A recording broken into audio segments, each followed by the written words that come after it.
Well, a very pleasant good day to everyone. By now, most of you will have seen or heard reports of the latest system approaching the Virgin Islands, Tropical Storm Isaac. This morning, the Antigua Meteorological Office issued a hurricane watch for the Virgin Islands. The BVI still remains under a tropical storm warning as well.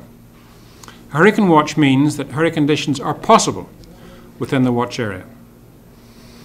As a result of these watches and warnings, and after consultation with Cabinet members this morning, I have given authorization to activate the National Emergency Operations Centre, or NEOC, as of 3 p.m. today. All response actions will be coordinated by the team at the NEOC, and therefore all further instructions will come from the centre. Isaac is currently moving in a westerly direction near 21 miles per hour. This motion is expected to continue for the next 24 hours, which would place the centre of the storm 280 miles south of the Virgin Islands early on Thursday morning. Reports coming out of St. Lucia this morning indicate that they were experiencing very significant rainfall. Where the centre of Isaac may pass to the south of the territory, we are expecting approximately 6 inches of rain between this evening and Friday morning. Winds could gust up to 70 miles per hour. Presently, there's some uncertainty amongst the weather experts regarding the track that Isaac will take, as it's unclear how much of the northern movement which took place last night was actually due to the reformation of the centre of the system. But we need to heed the lessons of the past and prepare for impact. Please remain vigilant and monitor the progress of Tropical Storm Ivan closely. Residents are urged to expedite preparations in advance of the storm approaching the territory. To residents in low-lying and flood-prone areas, please be prepared to move to higher ground as moderate flash flooding is possible. Residents near slopes should guard against mudslides. To boaters, vessels should be secured by now and in safe anchorage. Sea conditions have deteriorated and swells are increasing and could reach 8 to 12 feet by midnight. A warning for sea bathers has been issued. Please avoid the waters until sea conditions have returned to normal. Small craft operators should remain in port. All residents should note that the last garbage collection will be at 9 p.m. this evening, so all garbage should be delivered to receptacles in good time before then. Regarding operations of government offices, a decision has been made that all government officers, with the exception of emergency and essential officers, be allowed to leave at 3 p.m. today after securing all equipment and vehicles. Please stay tuned to the radio stations tomorrow for announcements about your return to work. All emergency service will remain fully operational and should be ready for rapid deployment. The Department for Disaster Management will continue to regularly update on www.bviddm.com. That's www.bviddm.com on the progress of Isaac. Residents are asked to pay close attention to all local TV and radio stations and all local online media services for developing information. If there's any major change in the situation, I will, of course, make a further statement. So remember to be aware, be prepared, and be alert. Thanks very much. His Excellency the Governor would have just provided an update on the latest system approaching the Virgin Islands. It is important that we begin thorough preparedness in and around our homes, businesses, and communities, doing what is necessary to protect life and property. Since May of this year, the Public Information and Education Subcommittee of the National Disaster Management Council has been impressing upon us the importance of hurricane awareness and preparedness. And now it is the opportune time to put what we have been taught into action. I'm called upon all residents of the Virgin Islands to secure your property, develop an emergency plan, put together a disaster supplies kit, and know the emergency shelters nearest to your home. Stock up on drinking water and canned goods. Clear up your yards by removing all garbage and unsecured items to prevent the scattering of debris during high winds. Prepare an emergency travel bag and secure your valuable documents. You can also go to the Department of Disaster Management website at www.bviddm.com for more tips. As disaster recovery is under my remit, I know how very important mitigation is to counteract or lessen any damage that may result from the approaching storm. This is why I'm asking all residents to be aware, be prepared, and be alert. In preparation for the impending strong gusts and squalls brought by the tropical storm, be watchful for any and all weather updates. Tune into local radio and continue to monitor the weather online to ensure you are in the know. To the first responders, I know that in the event of emergency, we can depend on you to do your best. Know that my government and this territory's residents appreciate your hard work and understand that at times you've had to sacrifice to get the job done. We have counted on you before, and I count on you now to extend a helping hand when necessary. That is not to say that residents are not to help themselves and others. I'm calling on residents to remember the communities that we are all a part of, checking on your families, friends and neighbors, and especially the elderly, to ensure they are prepared at this time. Let us all join in prayer and ask for a continued safety, and that God continues to bless the Virgin Islands, which we call home. Thank you. Thank you very much, Premier. Now, the floor is open for questions from the media. Good afternoon, Zanwis, ZBB Radio. Based on the current track of the tropical storm, is it likely to affect the entire territory or more so the sister islands? There's some uncertainty as to the exact track the storm will take. It's not possible to predict precisely which line it will move on, but the storm moved somewhat north yesterday evening, and therefore we're now estimating a potentially slightly bigger impact than looked possible yesterday. But the storm is going to be travelling to the south of the Virgin Islands. It'll probably be coming no closer than about 150 metres. The heart of the storm no closer than 150 miles, sorry, of the territory. So there will be heavy winds in the northern quadrant of the storm, and we will be affected by those. But I suppose that it's more likely that the Tortola, Virgin Gorda, and to an extent Jos van Dijk will be affected. Anegada is a bit further north and is this time around perhaps less likely to see such a severe impact.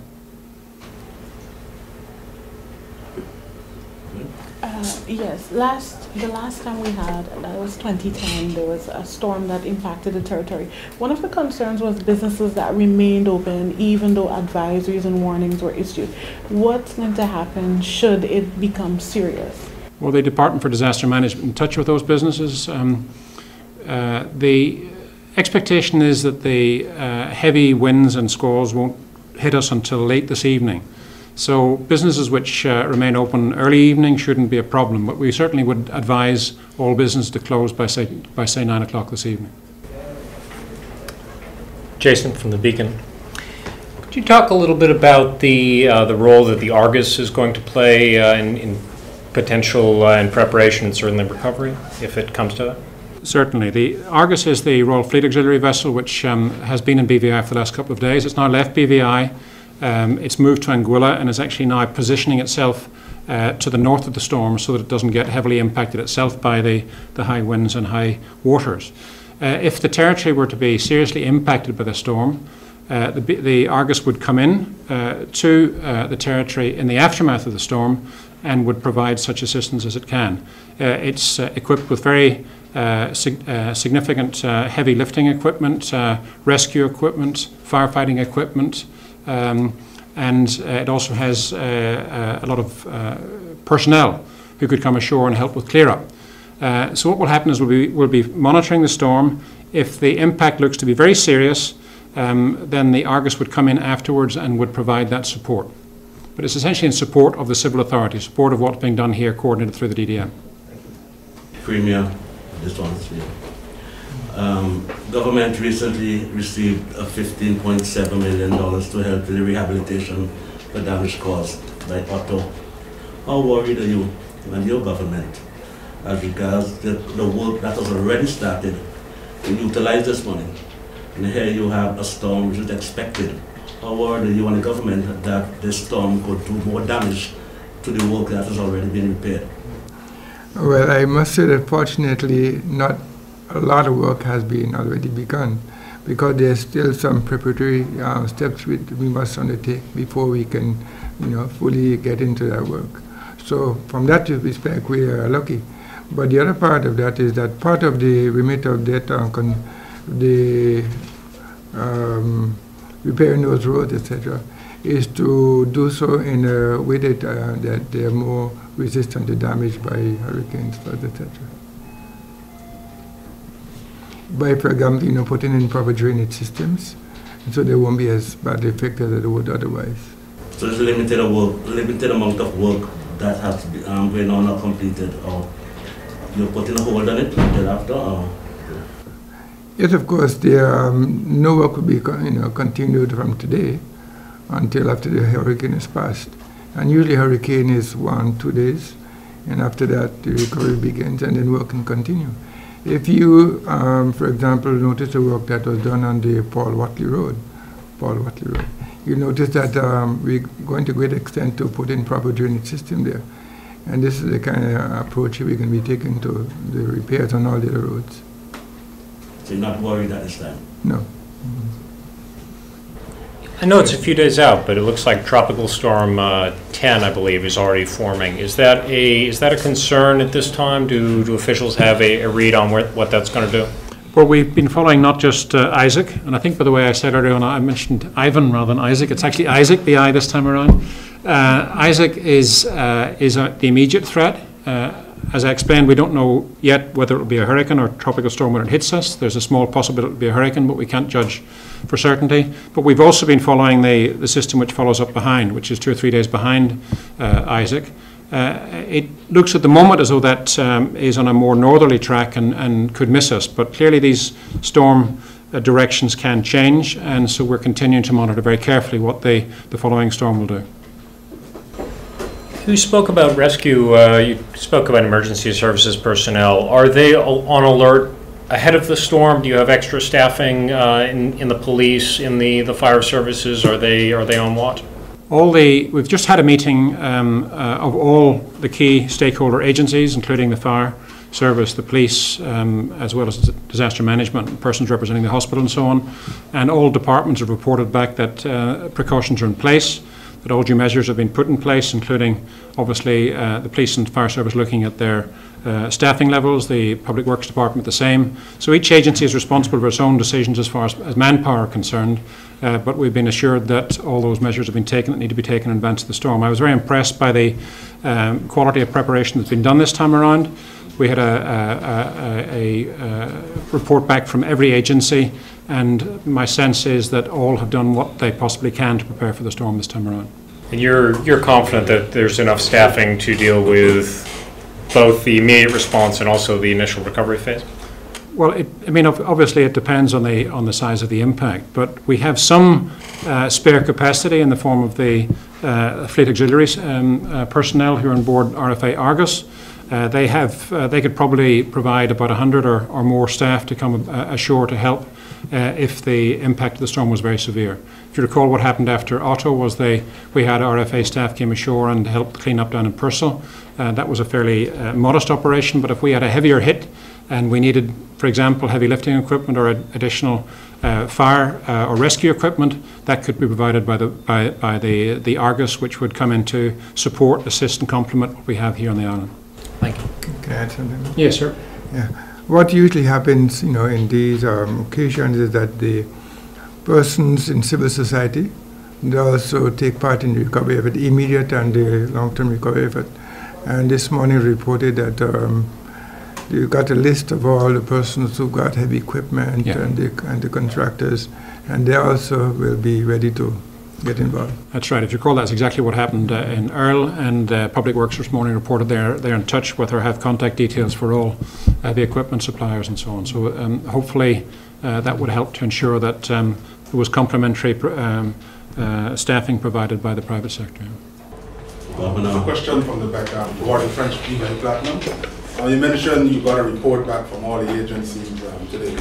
How prepared are the drainage structures to handle some of the water that will come? And secondly, the DDM. Right now we're sitting in this office here. They've been calling for a new building, and I know there's a central the brain of the operations. Could you say how soon we'll be able to address some of the building concerns in this particular building? Perhaps I'll let the Premier answer the second question. I'll try to answer the first. We did have a report back from Water and Sewage this morning, and they informed us, or this afternoon rather, they informed us that all the guts have been cleared, and therefore as much preparation has been done as can be done in advance of the storm.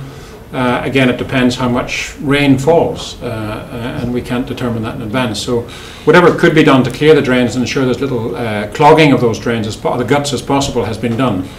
And perhaps, Premier, I might like to answer the question about the DDM building. I understand that much work has been done about assessing this building particularly and determining that there is a need for a new building. There's also been some planning done on that and design work. This government has not as yet had a chance to review those designs, and we'll be doing so in the near future, at which time a determination will be made as to how and when those designs will be implemented and the new building put in place. But the Premier is fully briefed on the situation, and I'm sure that he will give that appropriate attention. I'm not too sure who will answer this question, but back in the same DDM building, the also, I think there's a problem with staff also, right? I think in the 2011 report, mention was made of limited staff and the effects of the building to staff members. How is this being addressed, or how you intend to address this? And now is the hurricane season. Well, clearly it's not possible to evacuate the building at this point, and clearly we must use this building as headquarters as we go into this particular event that's coming up, right? But as I said earlier, plans are in place, designs have been made for a new building, which we will be looking at reviewing and see how we go forward with that. It is obvious that there's need for new headquarters for the staff, for the disaster preparedness agency. And as you know, this building, of course, there's a question of mold. This is why some of the staff become ill. And I'm sure there are continued efforts to contain that situation until the new headquarters is located. Are you confident that the building is structurally able to withstand the impact of a hurricane?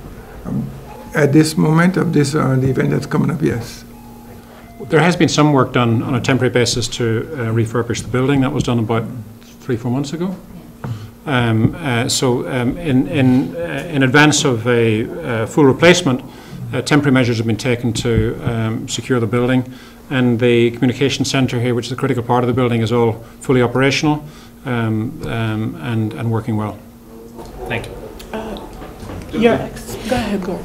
That's a question. As you approach another event and then possible other events into the season, what has been some of the stumbling blocks that have prevented the clearing of the boats at Walker's Bay?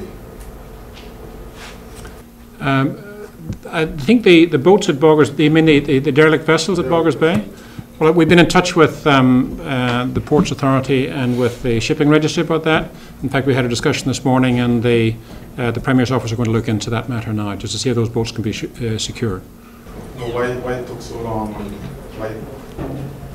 Why did it take so long? Well, these things can't be done overnight. There are complications over the legal situation, and we're trying to resolve those legal complications. In fact, there's a new Disaster Management Act which has been before the House of Assembly, which has had its first reading, which addresses those issues. I think until we clarify the legal situation to give us the power to take action against the boats that we want to, we won't be able to take that action. But the new law, which has been prepared for the House, and obviously the House needs to look at that legislation, would give us the option of taking some further action. But the matter essentially is being looked at. I mean, the legal situation is being reviewed by the Attorney General's chambers. Considering that you issued an advisory for persons living in low-lying area, and we don't know how serious the storm would be, what action would be taken or has been taken to have the shelters ready, and are they ready? We have the responsibility for preparing the shelters is with the Red Cross. and the Red Cross has taken action to prepare 6 shelters, 3 in Tortola and 1 each in Anegada, Jos van Dyke and Virgin Gorda. And they will be staffing up as necessary for those shelters to be manned. Governor, just to correct you, that's in terms of personnel. We already have designated shelters that are available for opening. They're opening, could you just, sorry, just... Red Cross will man it in terms of provision of Red Cross personnel to provide basic first aid.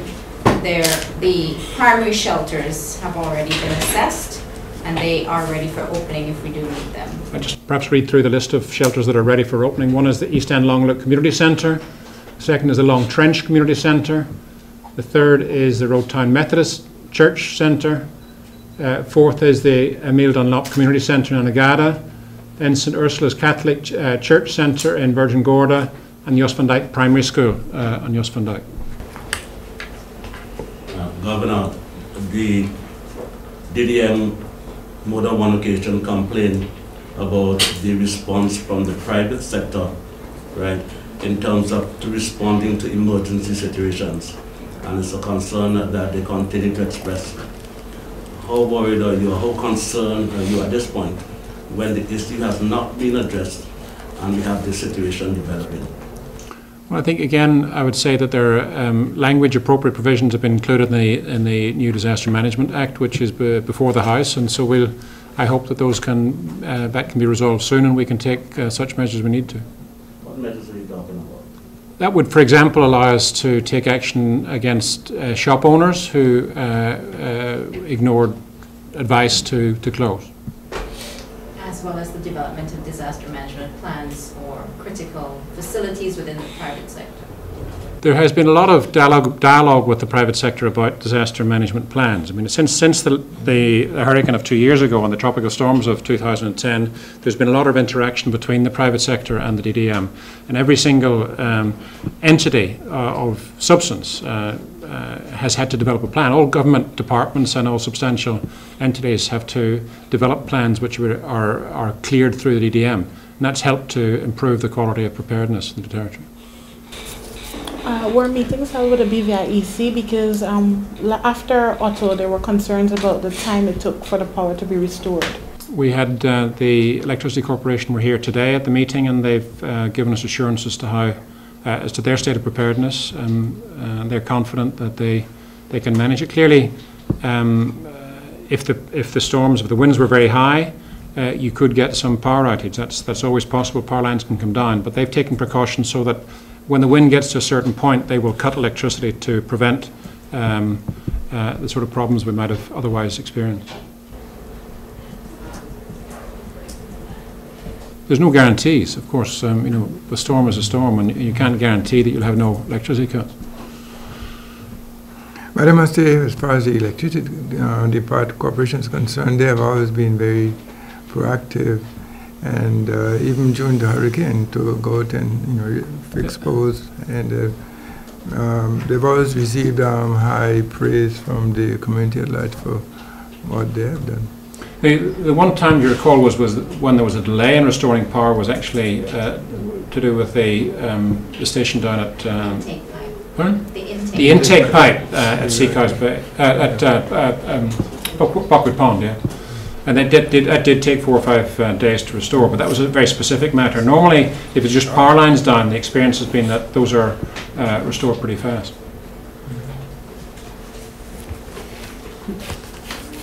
Okay, if there's no further questions, Premier, can I thank you for joining me? It's important at this stage for us all to work as closely as possible together, and I've been very pleased with the way in which all agencies are putting together in advance of the storm. Let's hope, as the Premier said, the worst doesn't hit, but if it does, we are as well prepared as we can be. Thank you all very much indeed. Thank you. Good.